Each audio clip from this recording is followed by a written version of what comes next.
Is 23 too young to get married? This letter writer's friends think so. Let me read you their letter, and then I'll give my advice in real time. Hello, Hayes. I'm 23 years old and soon to be married. I know that's really young for some people, but my fiance makes my life so much easier, and we're ready to start our adult lives together as a married team. We've been together for 3 years, have 2 beautiful kitties, and we laugh every day. We've been through some really hard times in our individual lives, but our relationship has gotten stronger and never made those times harder. In fact, our relationship made them bearable. I always cringe a little when people feel like they have to justify their partnership choices by their love and time together, and I guess that's what I'm doing to you here, but I think it's important context for my situation. Recently, I've noticed some of our friends have been surprised to realize that we're actually serious about getting married, and almost baffled by how we even want to be married in the first place. I've gotten a lot of comments about how people who get married young are prone to divorce, and that we don't have enough experience in life to know what we really want. I've also had friends say they could never get married so young because they still have so much life to live and that they don't need a man to be happy. It's confusing because we were together most of college, and many people called us the mom and dad of the friend group. I guess I'm just a bit sad that my friends who are my age don't see me as capable of making a lifelong choice, or that somehow me getting married young is a betrayal of my feminism or independence. I'm the happiest I've ever been, and the most independent. My fiancé supports my individual friendships and pursuits, as I do for him. We're both feminists and work really hard to investigate our roles as homemakers. We've read books together about shared domestic labor, had conversations about expectations around children in the future, and overall have a genuine partnership that feels equitable and supportive. I think my ultimate problem is that if I were to say these things to my friends, they might not understand or even take it seriously. But I also don't want to have to keep justifying our marriage just by saying that we love each other and that's all that matters. It's true, but it's not the whole story. How should I respond to these types of comments and questions, if at all? I want to be able to talk about how excited I am to get married and build a life with my partner without feeling judged or too young. Yours, definitely not a child bride. You know, this story reminded me of something.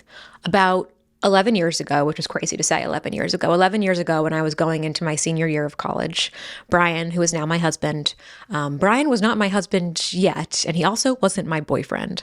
We had started seeing each other the year before, only about like 5-6 months before, just before he graduated. He's a year older than I am. And we spent the summer was a little bit tumultuous, could I say? I probably could. It was clear that we loved each other. It was clear that we had really deep, strong, enduring feelings for one another. He met my family, I met his family. I've written a Hello Hayes column about this, about how when Brian met my family for the first time that summer, it was like the first time that I didn't feel ashamed about some of the family dynamics, some of the complicated family dynamics that I live with. We really felt like each other's people, and still, we weren't boyfriend and girlfriend. I was 21, he was 22, he was in New York City, I still had a year left at school, and we weren't sure that we wanted to make we weren't sure that we could do long distance. I actually wanted to be in a long distance relationship, and he wasn't sure. He wasn't sure it was a good idea. He had a long distance relationship in college, and it didn't go well, and I went to school that year without a boyfriend. And I remember one of my best friends at the time, who wasn't my roommate, came into my bedroom when she arrived. I had stayed in Ann Arbor that summer before, so my room was already all set up when all the other girls came. And my friend came into my bedroom, and we sat down on my bed, and she looked at my nightstand, and on my nightstand was a framed photo of Brian and I. A framed photo of us from that summer. It was a yellow frame. I loved that frame from Anthropology. And she looked at me and she said, "Why do you have that photo there?" Now, my friend knew about my feelings for Brian. She had spent time with Brian that summer. She knew I loved him. And she also knew that he wasn't my boyfriend, that he wasn't ready to make it official or whatever. And she said that, "Why do you have that photo there?" And I was like, "What do you mean? What do you mean? Why do I have this framed photo of us? It's Brian." And she's like, "He's not your boyfriend. He's not your boyfriend. Why do you have the photo?" And she was judgmental about it. And I was defensive about it. She brought judgment, I brought defensiveness. And what we later learned, I don't think we learned this in that one conversation because neither of us was, emotionally mature enough yet to deal with it, was that she was worried that I was giving too much of my heart to somebody who might not be available to take it, that I was starting my senior year, kind of already, in her eyes, maybe robbing myself of some of the experiences of senior year for somebody who couldn't even commit to me. Whereas I felt like, who cares if he's not my boyfriend? Who cares about titles? I love him. He loves me. We have something special. Of course, I'm going to have this framed photo next to my bed. And in the end, we sort of both turned out to be right. Like, Brian and I did start dating officially later that month because I quickly realized I'm not going to do this. I'm not going to do this in between thing. You're either going to be my boyfriend or you're not. And she was also right to worry about me. But it did, I wish I could go back and really see how long it took for our friendship to kind of restore itself. I think she ultimately did apologize for bringing more judgment than care. And I had to also see where she was coming from. But in the moment, I remember feeling really hurt and misunderstood that somebody so close to me couldn't see where I was coming from or was sort of unwilling to see how my experience might be different from hers. And I thought of this story reading this letter. Of course, my situation was different. I wasn't talking about getting married. I wasn't talking about getting married at 21, 22. And I would not have been ready to get married then. My 23, I wouldn't have been ready to do that. But it reminded me of something similar, like the feeling of when you are sure of something and you know that the thing you're sure about, the thing you're certain about, other people might have strong feelings of, and how hurtful it feels to be misunderstood when you're dealing with something not hard even, but when you're straying from the status quo, you're making a decision out of confidence, even though you know it might be different from other people. All you want is for the people that you love and who you think love you, like you just want them to understand. You want them to instantly understand. And I think something I learned in that situation with the framed photo, and that I've learned many times throughout my life since, as I've made choices that other people might not make, is other people might not understand our decisions. People we love might not understand our decisions. They might judge them. They might think that they're caring, but they're not communicating their care in a way that's actually effective at getting you to think about your decision and having a meaningful dialogue about it. But they're just so concerned that it just comes out as judgment. I think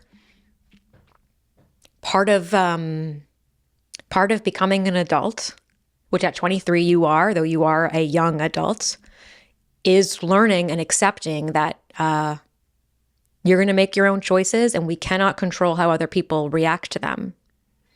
And I think it's like a sad, maybe it's something we say goodbye to in our youth, or maybe some people try to hold on to it for too long, is like, we can't look to other people for approval for our choices, especially when our choices are hard to make.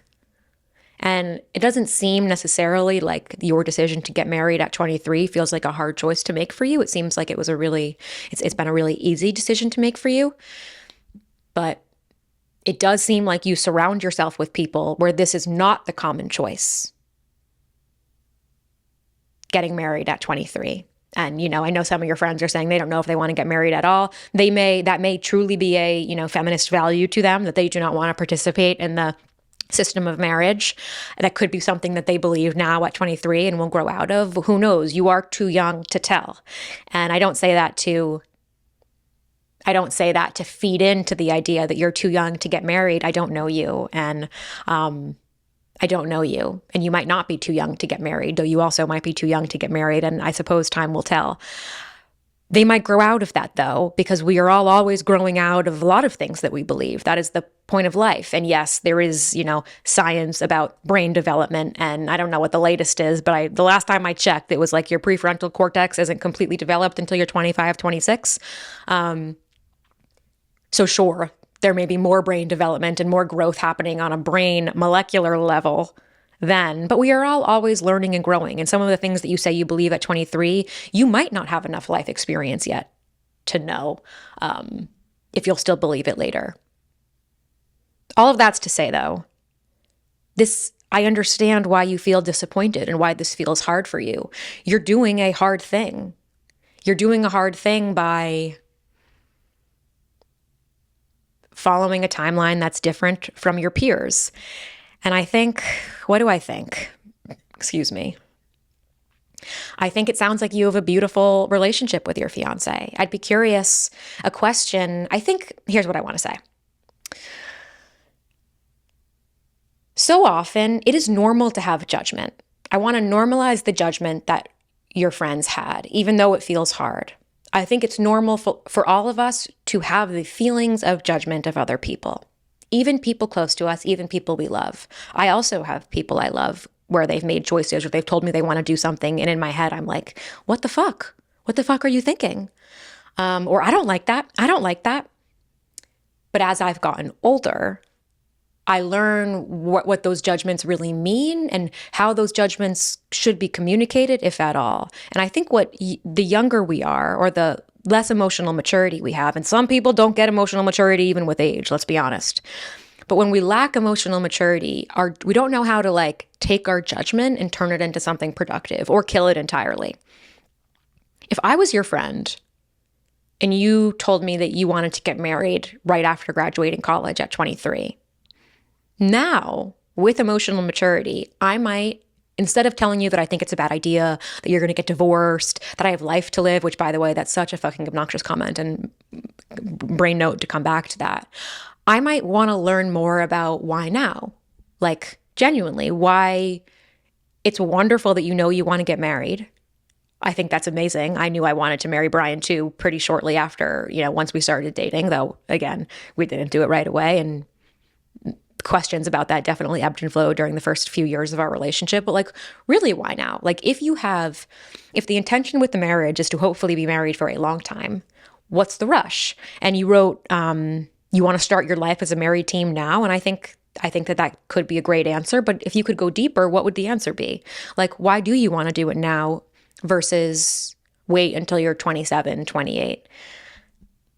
I would want to have that conversation with you as a friend, not as like a way to mask my judgment, but also as a way for me to learn more. Because sometimes when we're judging someone, it's really because we don't understand and we couldn't imagine making those choices ourselves. But we are not our friends. We do not have the same brain. We don't have the same experience. It might have been a terrible decision for me to get married at 23, but it might genuinely not be for you. And that we have to like shed some ego in coming to terms with that. And I think in some friendships, that's really hard to do, to accept that like, hey, we might actually, like, different things might be good for us. And as a friend, I would maybe want to engage in that conversation with you. Like, why do you want to get married now? Why not wait? I might ask you how your families have reacted. I might ask you if like getting married at 23 is common in your hometown and common in your family. Did you always know you wanted to get married at 23? Like, I'd want to maybe have some of those conversations with you, if they could really be coming from a place of love and curiosity and not secret judgment. Now, you're telling me about how your friends reacted, and of course this is only like a one-sided version of the story. The way you describe your friends, it sounds like they are all judgment, all harsh, not very, they're not coming to this with curiosity. They're coming to this with a lot of shame. The sentence, they could never get married so young because they have so much life to live, that's is it passive aggressive or is it just straight up fucking aggressive? I don't like it. But I'm also reflecting on how I've said things like that in my own journey about like in my own journey thinking about whether I want to be a mom or not. I've probably said things like that. Like, there's so much I want to do before I have a baby. How could I have a baby before I get to do everything? And that statement itself suggests that life stops after you get married, after you have a child. And in some ways, life does change. I don't think my life changed very much after getting married, to be quite frank, though I know that life changes after you have a baby. But it's quite presumptuous of me to assume that everyone's life changes in the exact same way. And maybe that's what's so fucking annoying about a statement like that. I have so much life to live. It's revealing the judgment people who are not married may have about folks who are married, or it's revealing the judgments people who are without children, like myself, might have about all married women. And really, it's just not married women with children. And really, it's just like a projecting an insecurity or a fear, right? At the end of the day, I could be whatever kind of mom I want to be, and you can be whatever kind of wife you want to be. But fuck that. Like, fuck saying that to you. I'm thinking about that in actual situation, like in actually talking about it, for someone to say, for you to, this is going to piss me off, for you to be sitting with a friend talking about a decision you made and for them to immediately reject that decision by putting it back on themselves, saying they could never imagine it because they have so much to do in their life. I don't need a man to be happy. I completely respect that sentiment, but there's a time and place. And at 23, I don't know if a lot of people I knew at 23 had the emotional maturity to recognize that in themselves. Some people did. Some people do. You might be that kind of person. And this might just be revealing that these friends don't actually have the emotional maturity to disagree with you, to have different perspectives on these topics than you, and still be able to show up for you in a respectful way. Because I think it's valid to bring up the fact that you're 23. And even in reading the letter and thinking about the letter this morning when I picked it out, like I have had to check my own biases too about getting married young. And it is hard to ignore like if I want to call it the historical context or like the patriarchal context, like it isn't just because part of it, I don't know. This feels like a complicated one because part of me is like, well, Hayes, you got married at 27, which is also pretty fucking young. It's not as young as 23, but it's young, and it's young. I didn't feel like it was young then, and I don't regret getting married at 27. I love being married, and it doesn't feel young, but I know now at 32, I'm like, wow, I got married at 27. That's pretty young. Who am I then to have any type of worrisome reaction when I read something about someone who's getting married at 23? Yet I still do.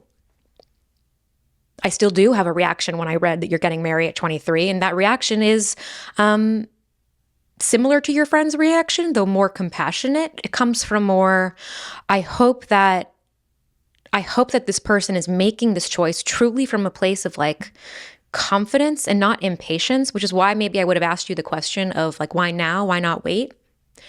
Why not wait?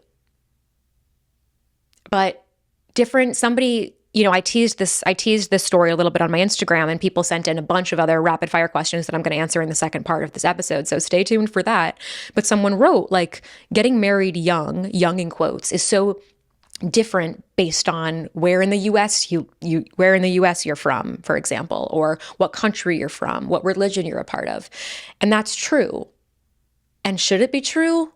Like, I think I'm getting a little bit stuck in my own head of like, what's the right thing to say here? What's the right thing to do? Because all I really want for you is that you're making a choice that you feel safe in and excited about and supported by, and that you're not just like idly or blindly participating in systems around you that you feel like that you haven't even gotten a chance to think about.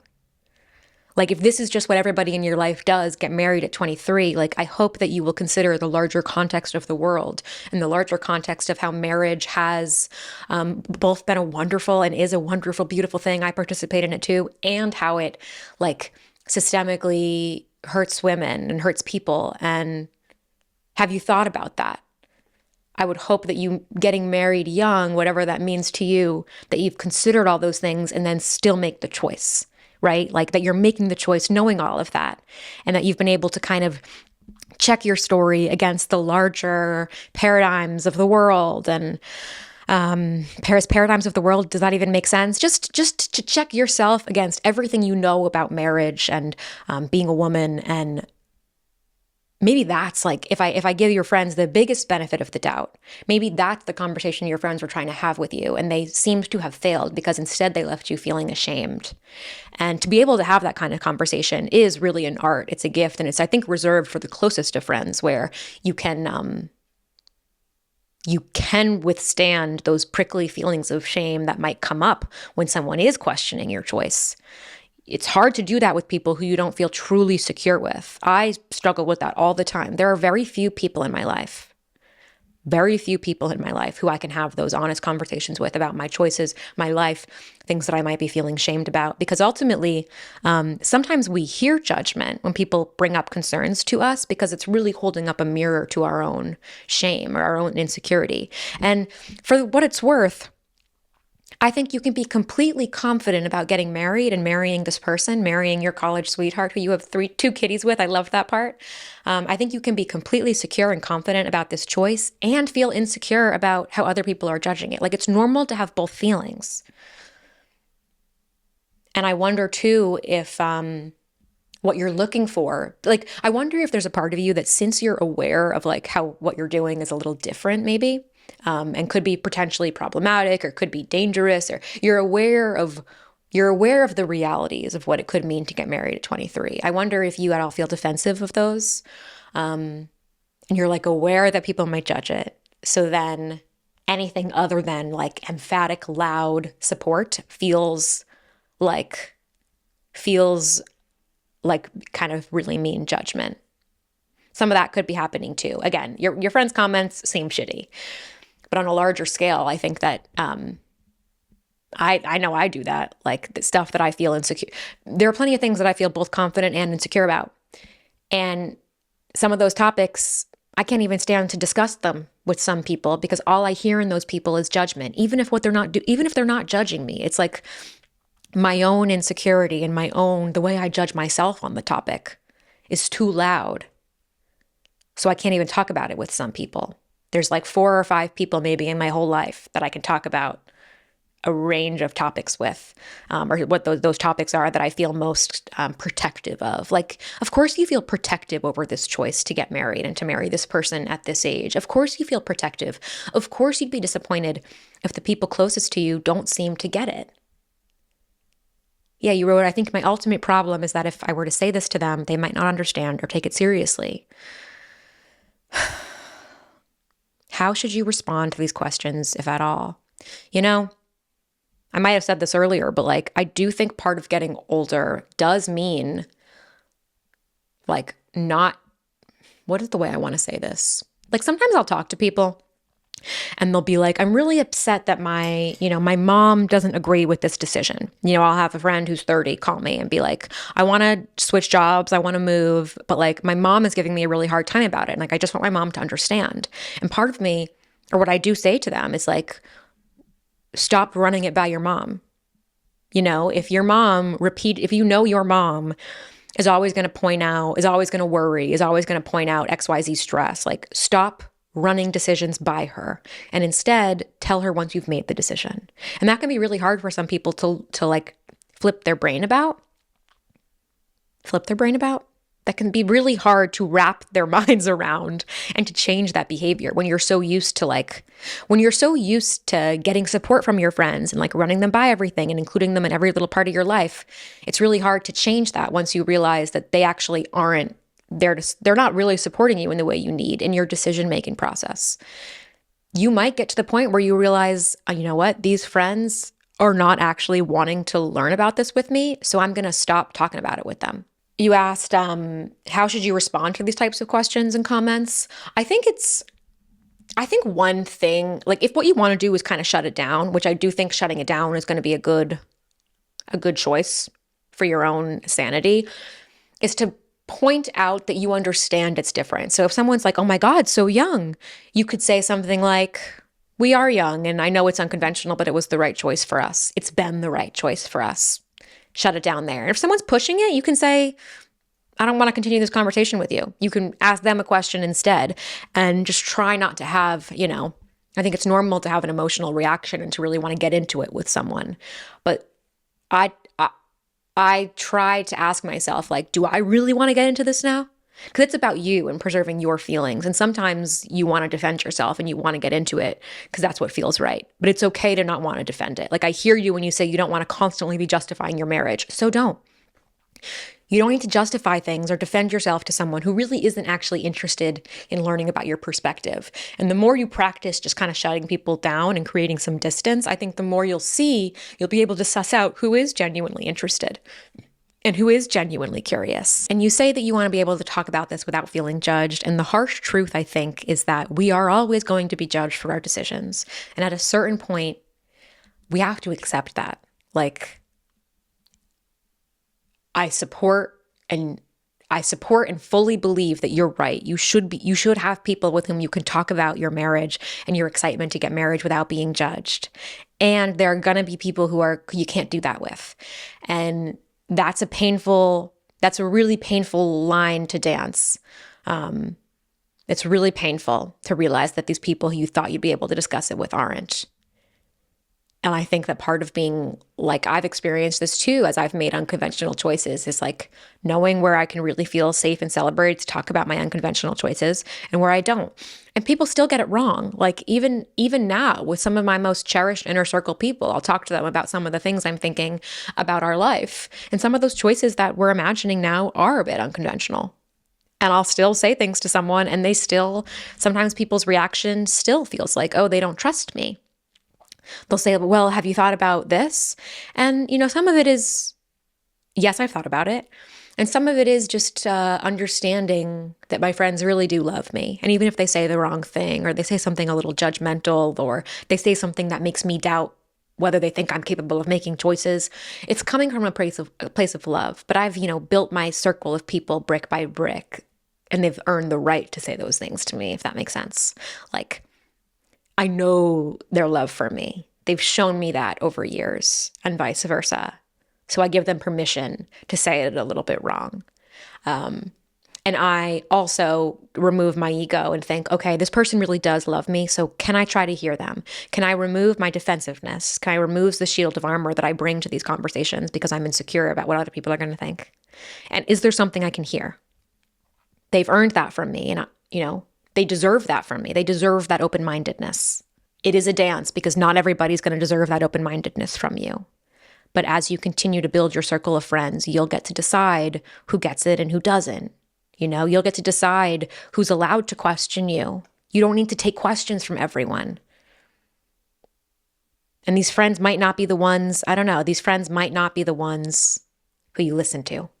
Their judgments might not be valid. Not everybody's judgments are valid. I'm excited for you. I think the fact that you and your partner are talking about things like domestic labor and what it means to be feminists in a heterosexual marriage, I think is amazing. Like, I think that a lot of people don't do that when they start out their marriage, which even talking about it in the beginning, it will still need work to maintain and talk about as life progresses. But I think it's an incredible thing that you're discussing beforehand. It sounds like you have put thought into this. And I really wish you the best. I wish you a long, happy, healthy marriage. And I hope that you find people who you feel supported by and who you feel comfortable then coming to when problems come up. I want you to have friends and people in your life who you can bring problems to, because you will have problems in your marriage and they will never say to you, oh, well, you got married at 23. I fucking told you so. Anybody who ever treats you like that or says that to you, run the other way. That's what I wish for you. I wish for you a beautiful marriage and a supportive community of friends and family who won't hold this above your head when things get hard. Not saying that you're going to get divorced. I'm not saying that, but things will be hard because every marriage, every long-term relationship is hard.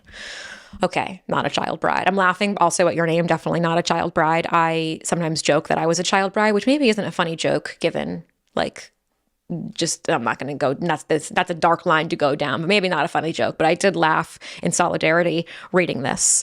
Okay, I love you. That wraps our advice column portion. And before I get into the next part of the episode, where I'm going to be doing a rapid fire Q&A to the questions you sent me on Instagram, all about that letter's theme. So like friends and judgment, weddings, getting married young. Thank you to everybody who sent that in. Before we get there, I want to talk about something else. It's actually related to this theme of judgment.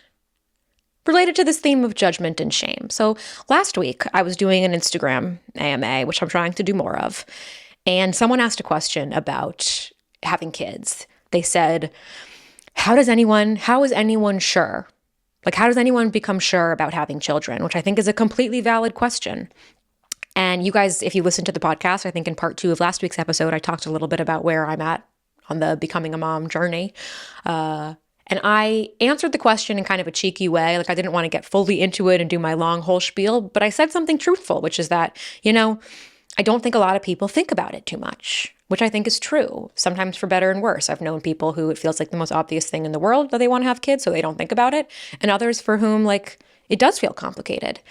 And I shared that, got lots of supportive messages, got lots of questions about that, people sharing their experiences about the uncertainties of becoming a mom, or a parent, I should say. And I also got several messages that weirdly used the exact same phrasing, and it was, if it's not a hell yes, it's a no. This is one of those situations where if it's not a hell yes, it's a no. Talking about becoming a mother. And you guys, it really pissed me the fuck off. It pissed me off. And sometimes when I see things on my page, it usually happens on my page when I have this type of heated emotional reaction. It's actually, that's not necessarily true, but that's kind of where I spend the most time on the internet, is like consuming my own comments and discourse. I try to limit how much I'm scrolling elsewhere.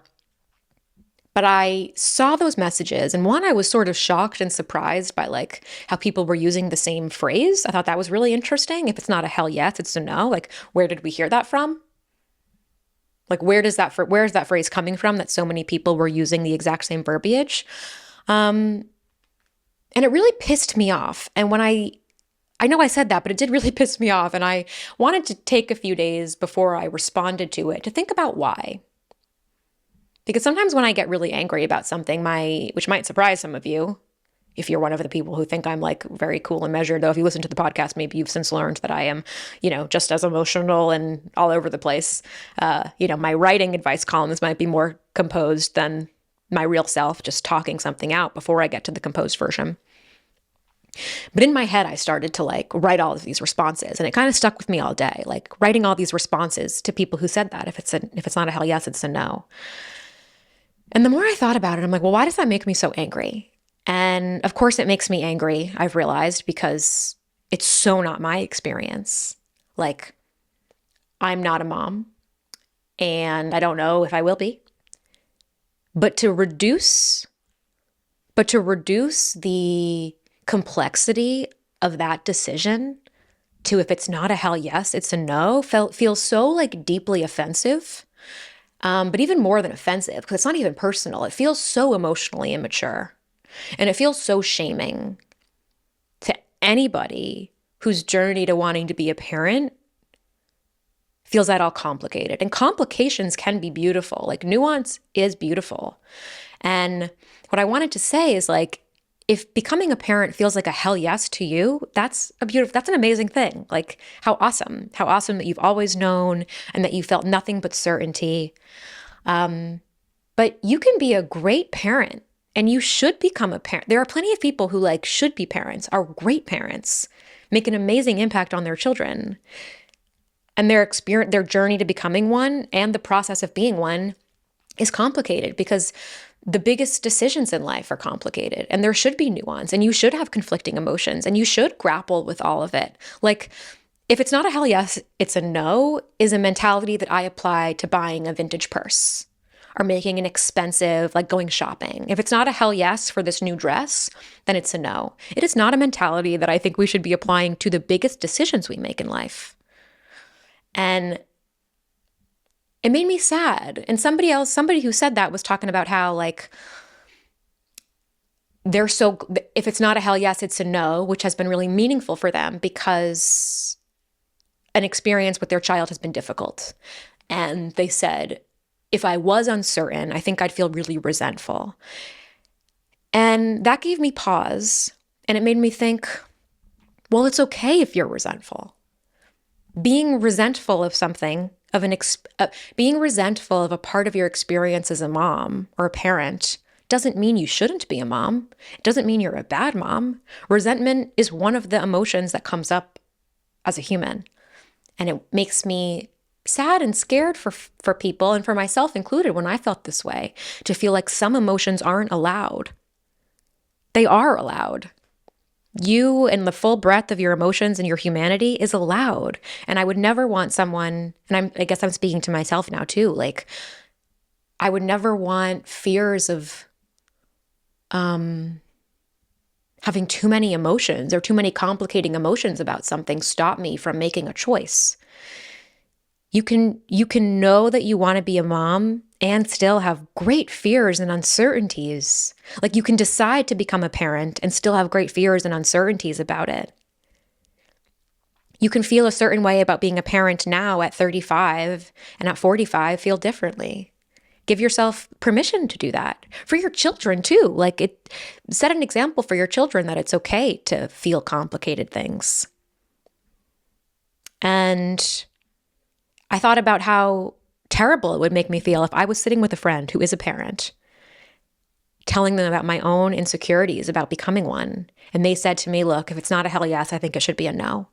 How unseen I would feel by that friend, no matter what their intentions were. And I feel lucky, I feel really lucky that the friends that I've opened up to about my own uncertainties and fears I have, that they've assured me that those fears are normal, that they think I'd be a great mom, that those fears will exist even if I know I'm certain, that I can't make a wrong choice. I'm so grateful for my friends who have really normalized and accepted all of my feelings about it, even if they don't share those same feelings. If it's a hell yes for you, that's great. It might not be a hell yes for someone else, and it still could be a yes. I felt compelled to speak on that a little bit after I had some time to think about it, because it's so true to my work here and my mission with Hello Hayes, which is I want to help people feel understood. I want to help people feel understood, which isn't always about telling them they're right or they're wrong, but being understood. And helping people feel understood, I think we can all help each other understand our friends better. And that's all what we really want, right? To feel seen ourselves. And I think we can feel seen ourselves more when we see others. It's like a reciprocal gift that we can give. And I don't know if those people who sent those messages listened to the podcast, but it also, the last thing I'll say on this is seeing the reaction I had how angry I got when I saw, if it's not a hell yes, it's a no, made me reflect on things I say in my own life about my own experiences that could be interpreted similarly. I know when I've talked about Brian on the podcast in some questions about am I always attracted to him? Did I always know we wanted to get married? And I think I do talk about my feelings for Brian and with a lot of certainty. And I was just thinking about how if I've ever said anything that could have made people feel like if they have uncertainty, their relationship is wrong. And I can't remember any specific phrases that you guys know I don't like to there's not a single phrase on this earth except for maybe a day is just a day that I would die on a hill for. But just because I'm certain about something in my life, if you are uncertain about it in some way in yours, doesn't necessarily mean it's wrong. All of our emotions and complexities are going to be a little different from each other's, and there's space for all of them. Thanks for listening to that. I hope it speaks to you. And I feel less angry now, but I do feel some responsibility, I guess, to share that perspective so that maybe we can show up for each other better. And maybe for anybody who's also feeling alone or confused about whether they want to be a parent, I don't know, maybe I'm hoping that something in there made you feel seen. All right, now we're going to move on to the rapid fire questions about this letter. So what I did is I didn't post the entire letter, so no one really knew exactly what it was about. I said, recording a pod for tomorrow where the letter writer was hurt that her friends don't think she should get married. I'm taking questions, perspectives on friends and judgment, getting married young, etc. And you guys, you sent me a fuck ton of questions. Let me use this as a moment to say, if you want to send me a letter to answer on the podcast, please send the letter to hellohayesbusiness@gmail.com. Obviously, these episodes are so informed by what you guys send me. Duh. So send me your letters on these topics if it sparked anything for you.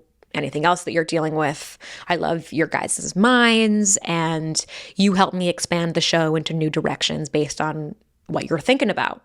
Okay, so questions. So the first one. Having kids has always been so important to my friend, but her partner wants none. They're getting married soon anyways. What can I say as a friend about this, if anything? I think that I would... it's an interesting, like, it's a really interesting dynamic, because the question really is, like, how does she feel about this? And how did she come to the decision that she was okay with it? And I think you can ask her that question, especially if, like, that's such a personal thing for you to know that her partner doesn't want kids. So if you know this information through her, I think it's completely fair to be like, I was thinking about what you said about how so-and-so doesn't want kids. And the last time we spoke, you really did. What has that process been like for you? A really open-ended question like that, I think, is a lovely invitation to a friend to share with you. And she might not share a ton right away, because she might be gauging whether you're going to be a safe place to talk about this with. And I'd say, look, that could be a problem in her marriage down the line, or it might not be. I don't think it's as simple as like, oh, if she wanted them and he doesn't, then it's doomed. I don't think that's necessarily the case. I think some people have more flexible ideas about parenthood. And I'd say really try to be open to what she's saying. And don't be alarmist if she does admit to some sad feelings about it. Like, let's say she has decided that she doesn't need them. Like, let's say that's a decision she came to. She might feel really sad about that still, and she might feel certain. And it's not your job to convince her to change her mind, but it is your job as her friend in that moment to sit with her and to not make her feel ashamed for whatever she's feeling. Like, you might be the only person that she actually feels comfortable with being honest to, So give her that space.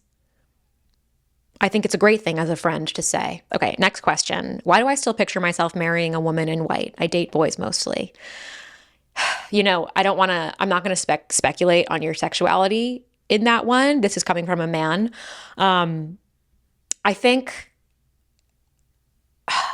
there's a very specific image of a wedding that's really shoved down our throats. And it is this big, lavish wedding of a man and a woman in a big white dress. And even more than the love that we think is promised to us through that image with the partner, we think that it's like this love from a community.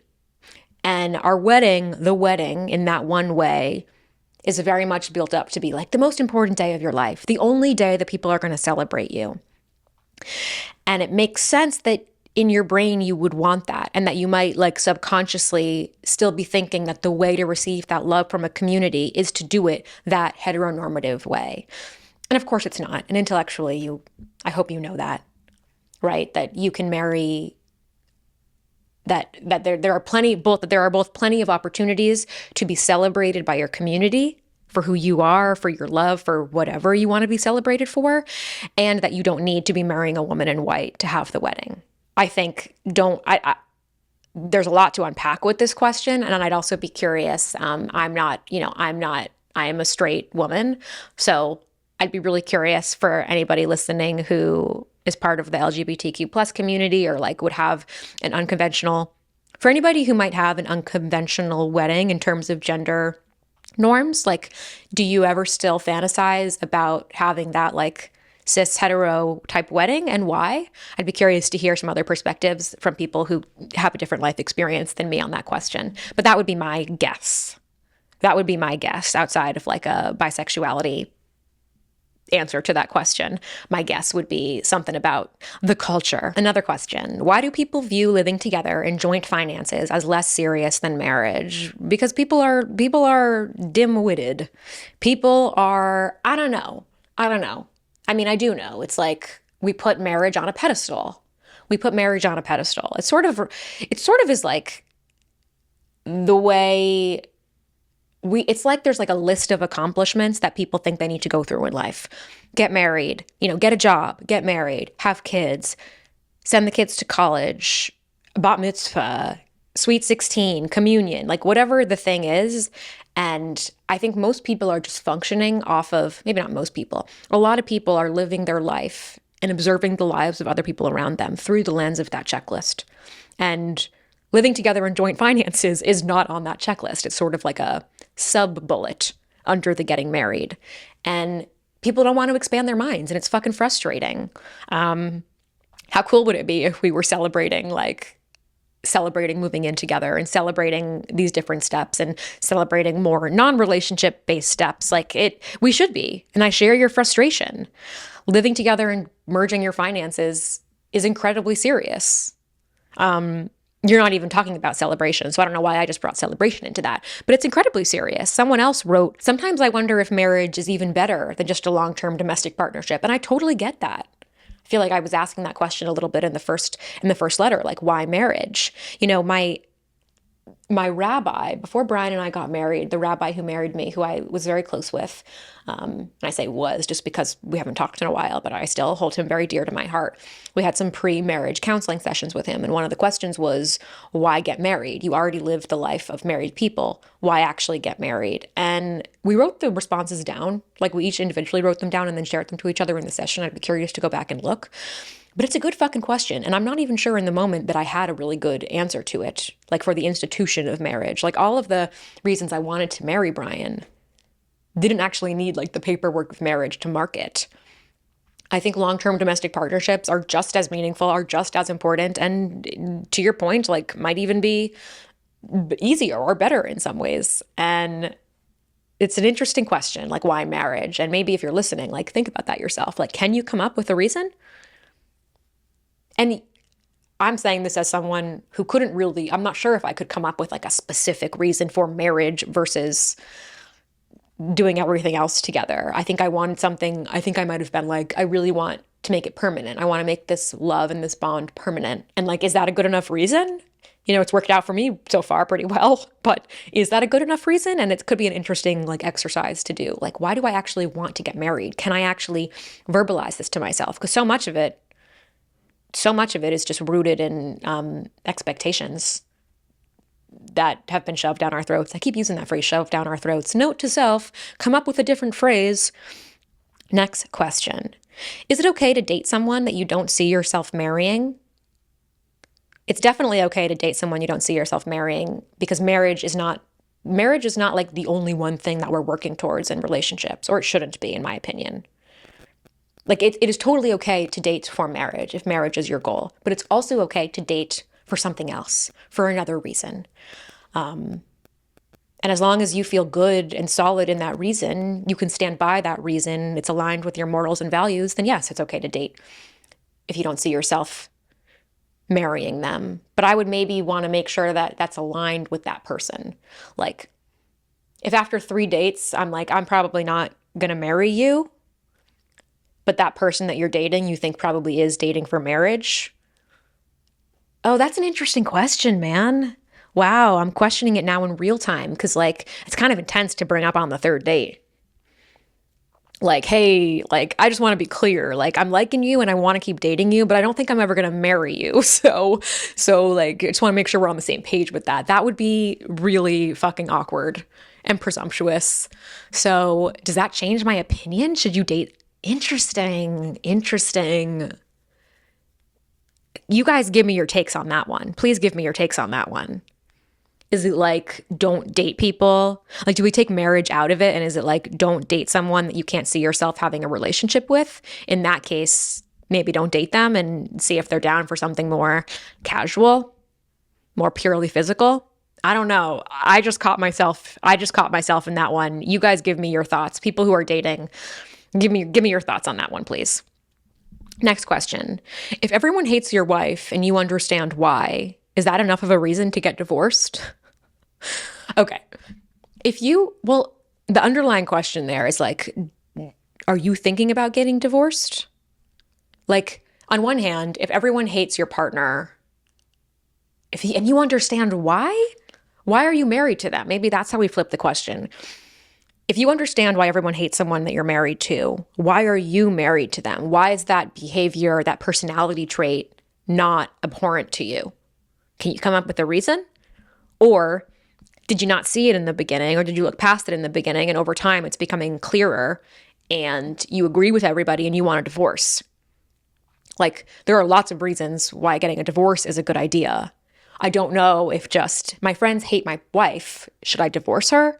Like, that alone, maybe not a good enough reason to get divorced. But if the underlying thing here is like, my friends really hate her and I see it now, and now that I see it, I'm also seeing the ways that my wife's behavior and my wife's choices have, taken my life and made it kind of rotten. that could be divorce material, certainly. But if it's like, your wife doesn't have, if your wife is like really different from your friends, I don't know. I guess it comes back to the question of like, why is that? Why do you like that thing about her? Or like, why is that? What attracted you to that thing about her? Like, really examine what the behavior is. But is it a good enough reason to get a divorce? I don't know. But it's probably a good enough reason to try to get to the bottom of this issue and to work on this issue with your wife, to bring it up. Man, that sounds tricky. I'd love to hear more about that situation if you're open to sharing it. There could be something really kind of useful for us to examine there. Next question. How do I prevent the loneliness that I've heard comes from the first year of marriage? Interesting. I think that people will tell you lots of things about the first year of marriage. People will tell you lots of things about any major life experience. And like anything, they are not promised. How do you prevent loneliness? I think one really powerful way to prevent loneliness in the first year of marriage is to make sure you're continuing to put an effort into your friendships and to the things outside of your marriage, and that you're not only looking at your marriage as like the one big bucket of your life that needs most of your love and attention. A marriage by default is like already going to get a lot of you. And I think in year number 1, yes, you want to be working on building the roots and the infrastructure of your marriage, but also like make sure you're nourishing the infrastructure of your life, which I don't know what your kaleidoscope or what your Venn diagram of how you spend your time looks like. There's your home life, your marriage, but there's also the different communities that you're a part of and your hobbies. And I think when I imagine what feels lonely in that first year is if you're somebody who's like really hyper-focused on wedding, like on the wedding, or on the marriage, on making that thing happen. Then suddenly the wedding is gone.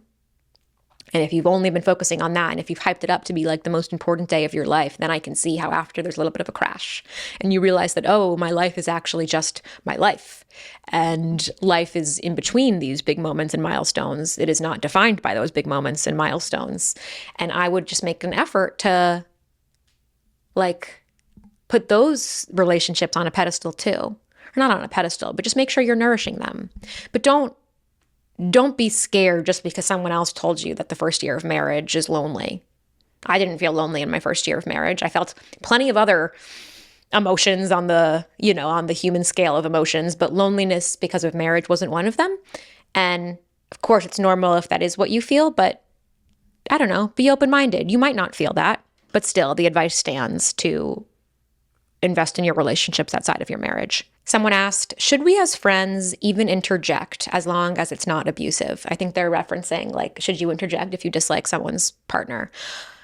It's such a case-by-case situation. And I have both, in my personal experience, I've said nothing and those marriages have been fine. Like, it's really hard to accept that. It's hard to know that like sometimes people that you care about are going to be attracted to and pick people that you wouldn't like marry yourself. And of course, it's like, oh, well, you're only in love with one person, of course. But if we can even like broaden the scope of like choosing a partner, like they can pick someone who I wouldn't pick in many ways, separate from love. And I've been wrong, or not even wrong, but like what I think doesn't matter because they're happy. And if I had said something just like, oh, I thought you'd be with somebody with a little bit of a better personality, or I thought you'd be with somebody who was like a little more friendly or a little bit more XYZ. Like all of those things could be true, but what was the point? And sometimes the point of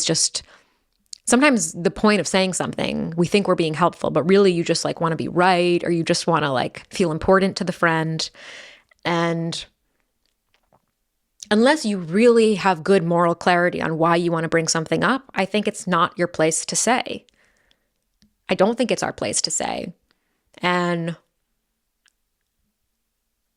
some friendships, some relationships are different though. Like, I don't know.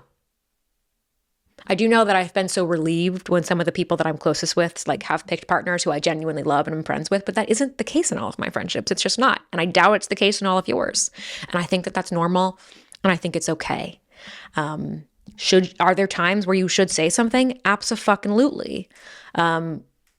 but it's much less common, I think, than we make it out to be. Someone asked, what's the sweet spot on how close my partner and my friend should be? How close is too close? I've never considered how close is too close. Like, that just isn't something that has crossed my mind, because I guess I trust my partner and I trust my friends, and it just isn't something that's crossed my mind. And if it is something that's crossing your mind, how close is too close? That's something that I would examine. Like, is this a trust issue on my part? Have I been cheated on? Have I had friends who've like tried to get with my boyfriend or my girlfriend? Where's that coming from? I don't know if there's like a sweet spot. I think every relationship is different. I think I have some best friends who, one of my best friends I've never actually met in person. We've never met in person. We met virtually through work, and we've never met in person. And she is one of my best friends. So she doesn't know Brian, but she knows about Brian and he knows about her. So in some ways, it's like, Brian can speak very fluently about Stephanie because I talk about her all the time, but they don't actually know each other. And that's fine. And then I have friends who are very close with Brian, or I have friends where like I text their husbands, and I think people really want a single answer to this. And this is actually a really interesting topic. Like, sometimes I even see in this Q&A and in some of the DMs on this topic, like, people are upset that their friend is marrying someone who, quote, like, hasn't shown an interest in being my friend. And there are times, yes, where that is a sign of someone being like an asshole who doesn't care about their partner's life and friends. But other times I do question, like, does it really matter? And I think the answer can be both. Like, it sometimes matters and it sometimes doesn't. Like, I don't want my husband does not need to know every single one of my friends. Like, that would actually directly impede with the idea of me having my own friendships. He knows about the people I hang out with, but I have plenty of friends where like he doesn't know them, and that's completely fine. And I think I would be surprised to learn that those friends like care about that. That they're like, well, why, Hayes, haven't you invited me to come hang out with Brian? It's like, well, we have our own friendship. I think friends that I've known, that I knew younger, like friends that I've been friends with since college, where we kind of grew up together versus made friends in our adult life, I think that feels a little trickier if like the significant other shows no interest, but like we all go out to dinner together, and I don't know, it becomes more obvious then when someone just like really doesn't give a shit. All that's to say, I don't think there is any one sweet spot. I have different friendships that all have different types of relationships with my husband, and I have friendships where I know their significant other and I'm good friends with them and not. And it's so relationship dependent. And I wouldn't even say that like my closest relationships, we're all friends. That's not true either. So don't put, like, I don't think actually that itself is a useful metric to gauge your friendship or someone's partner, if that makes sense. Someone wrote, my boyfriend of 6 years is taking forever to propose, says it's a money thing. I don't know what to do anymore. This one's always very interesting to me because it shows how closely linked like finances are with marriage. And I do question sometimes whether it should be that way. I think it's a valid thing that you don't want to get married until you have money to pay for a ring or to pay for a life or to have financial security. I think you, as the frustrated, wants to be fiance, sound like you need to get a little more clear on what that means. It's a money thing is probably too vague for you to really understand it and to feel confident about it. And my number one thing with proposals, engagements is like, it should be decision together. It should not be something that you are waiting around, especially if it's a man. Like, you shouldn't be waiting around for him to do it. It's a decision you come to together. And the way you're phrasing this right now, he's taking forever, said it's a money thing, sounds very much like it's in his hands and you're just waiting, which I wouldn't personally be okay with. And not even from like a feminist perspective, but just like, it's a big decision, and it's a decision that you should come to together. And if you're not on the same page right now about why it's not happening, you don't understand, like, you got to understand better.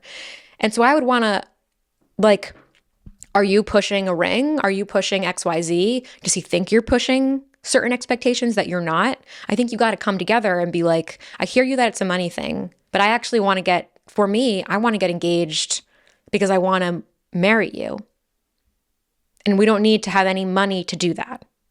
Do you feel that way? Like, as I say that, person asking the question, like, do you feel that way? But that's what you got to do. And if you care a lot about the ring or the big wedding or whatever it is that he's worried about not having money for, then I think you got to together decide that, okay, it's not time yet. But I do hear you that it's frustrating. I know that it's frustrating waiting. But I guess I want you to not feel like you're waiting, and I want you to feel like you are a part of this decision-making team. That's key. That is key. Is a wedding fully about us, or is it also about giving our families the experience and a chance to celebrate? I think it's about, I think a wedding has become a lot about other people. A marriage is about you. A wedding, I think, some parts of it should be about you, but it has become about other people. And if you're going to if you're going to participate in wedding culture, I do think you have to accept that it is about other people. I don't really buy into the wedding is about you and you make all your choices about you. I don't really buy into that. If you're going to have a big wedding, or you're going to have a wedding if you're going to have a wedding with a party and a dinner and gifts and the whole thing, then yes, I think it is about other people's experience as well. If you don't want to consider other people's experience, have an, quote, untraditional wedding. That is my take on that. Someone asked, what's your perspective on changing last names for marriage? I changed my last name. I was Alexandra Frances Hayes, and I became Alexandra Hayes Robinson. And when we were talking about what we were going to do, there were a couple of options we were considering. One was exactly what I did. Another was not changing it at all. Another was both of us changing our middle names to Hayes. So Brian is Brian Scott Robinson. He'd become Brian Hayes Robinson. And I kind of loved that idea at first, but then I ultimately felt like I was only doing that to prove a point. Like I was only doing that because it felt kind of like a feminist, or it felt like a progressive thing to do, and versus really truly feeling passionate about that and feeling like that was the right thing to do. I noticed a difference there for me. Like, this is the right thing to do versus this feels like a progressive thing to do. And sometimes those are the same, but for me, it felt more like I was trying to prove something than actually want to do it. So we didn't do that. And part of the consideration was kids. I had a friend growing up whose both parents had different last names, and this friend had then two different last names. Actually, my sister's fiance has two different last names, and it's not hyphenated. And we joke all the time about what that's been like for him and what she's going to do. I think I love Alexandra Hayes Robinson. I love the name Hayes. I love the name Frances. I learned to love the name Frances, which is why I named my dog Frances. I think it's a really hard one for me to talk about because I sometimes worry that if I say that I didn't really think about it all that much, or I worry that people will judge me. But I guess in the spirit of the first letter, people are going to judge me no matter what. People are going to judge your decisions, and we have to learn to be okay with that judgment. So I think my truth is that I did change my name. I question that sometimes, whether that was the right thing to do for my morals, for my values. But I love the name I changed. I do love the way my name sounds. I love the way the name feels. It's interesting to me. I wasn't sure that it would ever feel normal, Alexandra Hayes Robinson.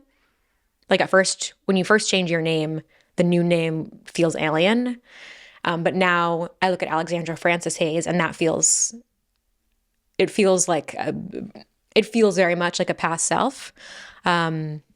But there's a reason why I always say Alexandra Hayes Robinson, and very rarely do I say Alexandra Robinson.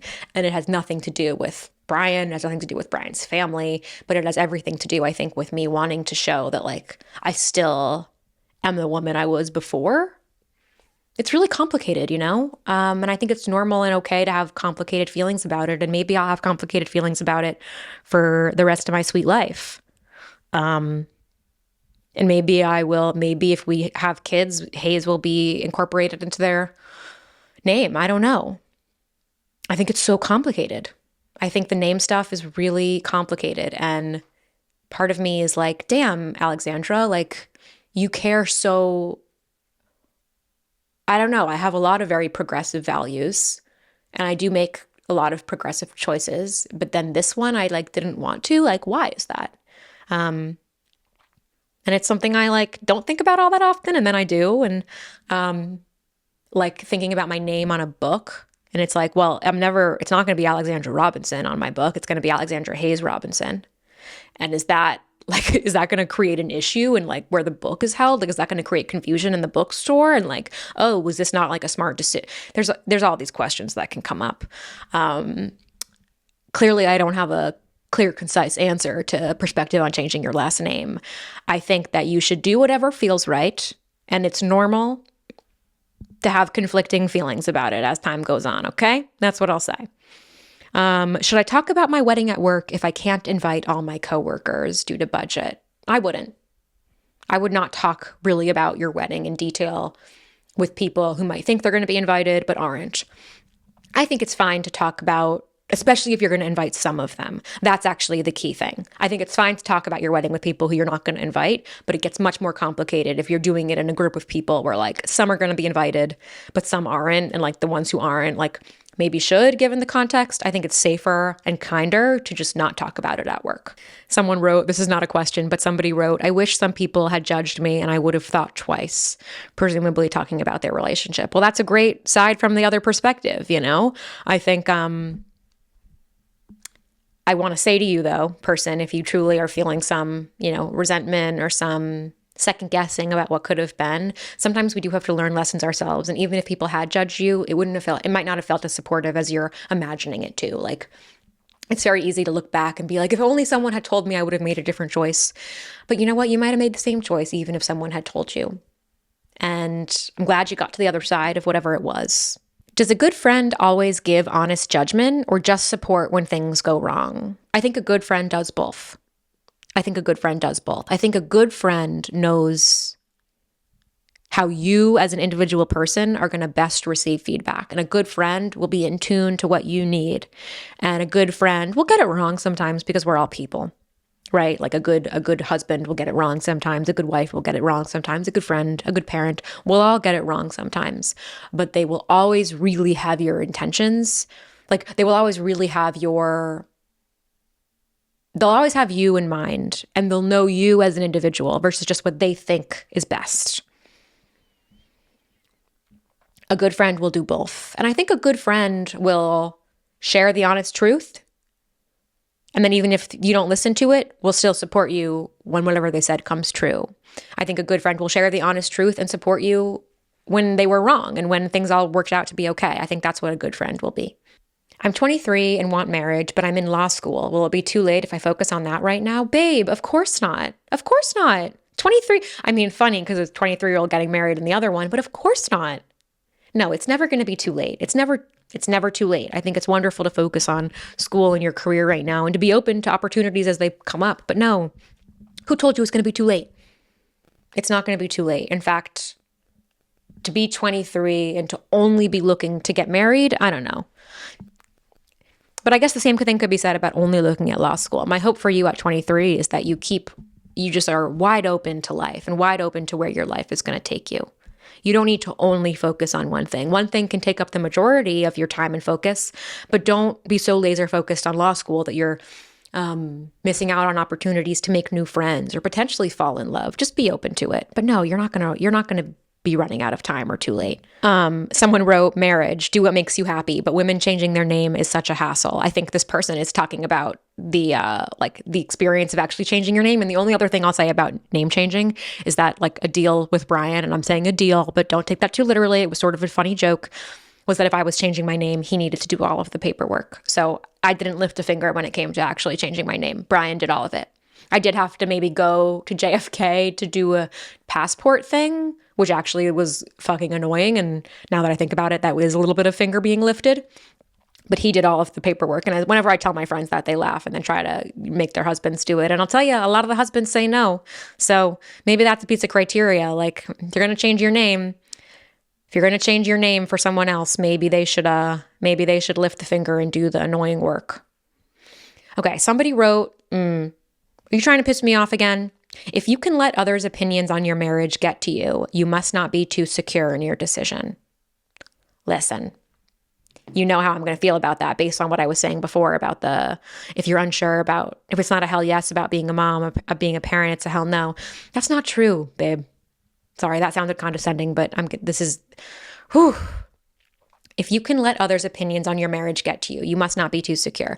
What I dislike about this and what I disagree with is that it's like you can only be confident. Confidence is not you're not like impervious to insecurity when you're confident. Confident people have doubts. Confident people have insecurities.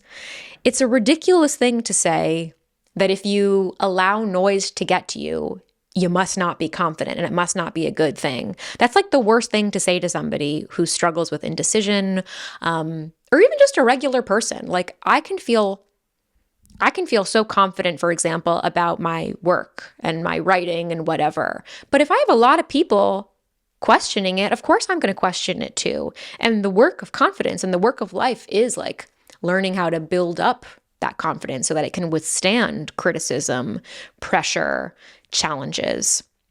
But to say that if you let other people get to you, you must not be secure at all, I don't think that's true. I don't think that's true at all.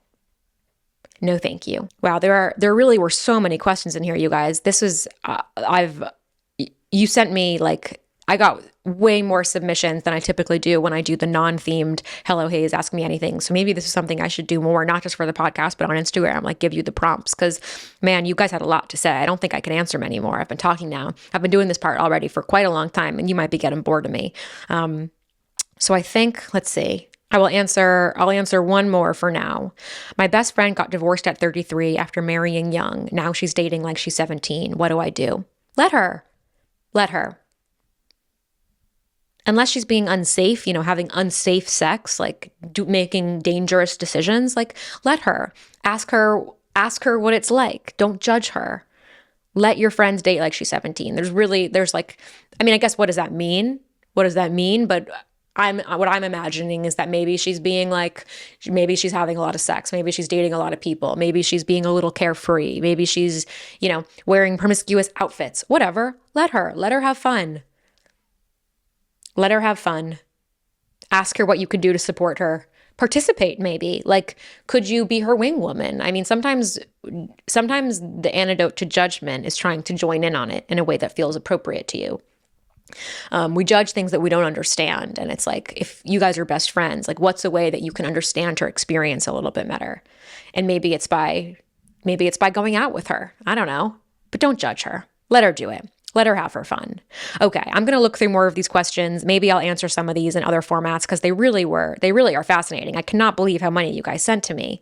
Did you guys like this? Let me know what you thought about this format of like letter and then questions, rapid fire questions related. Let me know what you thought. This was fun. I love chatting with you today. I love you all. And if you like this episode, we have new episodes of Hello Hayes every Tuesday. Please leave a 5-star review on Spotify or Apple Podcasts if you haven't yet. And that's about it. That's all for today, folks. And I will see you next week.